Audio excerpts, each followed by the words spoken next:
মহিলা শিক্ষার প্রসারে ধর্মীয় ও নৈতিক শিক্ষাকে ভিত্তি করে ৫ নং ছয়ানি ইউনিয়নের নিত্যনন্দপুর গ্রামে প্রতিষ্ঠিত হয় নিত্যনন্দপুর দারুল উলুম মহিলা আলিম মাদ্রাসা। ১৯৮৪ সালে প্রতিষ্ঠার পর থেকে প্রতিষ্ঠানটি এলাকাবাসীর আস্থা ও শ্রদ্ধার কেন্দ্রবিন্দু হিসাবে গড়ে উঠেছে।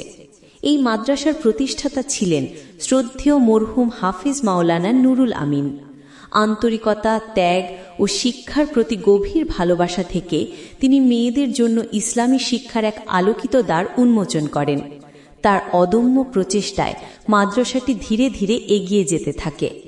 প্রতিষ্ঠাতা প্রিন্সিপাল হিসাবেও মরহুম হাফিজ মাওলানা নুরুল আমিন দায়িত্ব পালন করেন।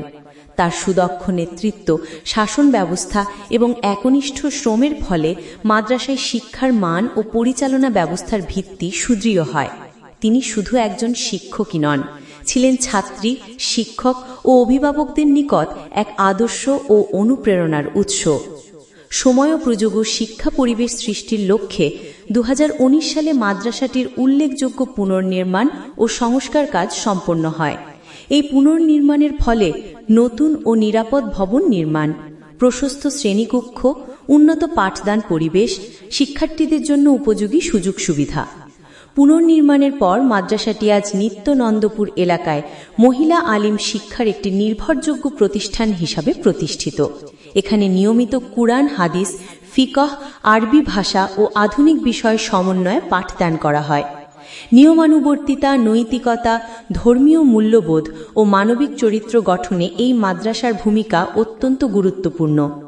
নিত্যনন্দপুর দারুল উলুম মহিলা আলিম মাদ্রাসা শুধু একটি শিক্ষা প্রতিষ্ঠান নয়, এটি একটি মহৎ উদ্যোগের ফল, যা একজন আলেমের স্বপ্ন ও ত্যাগের ফসল।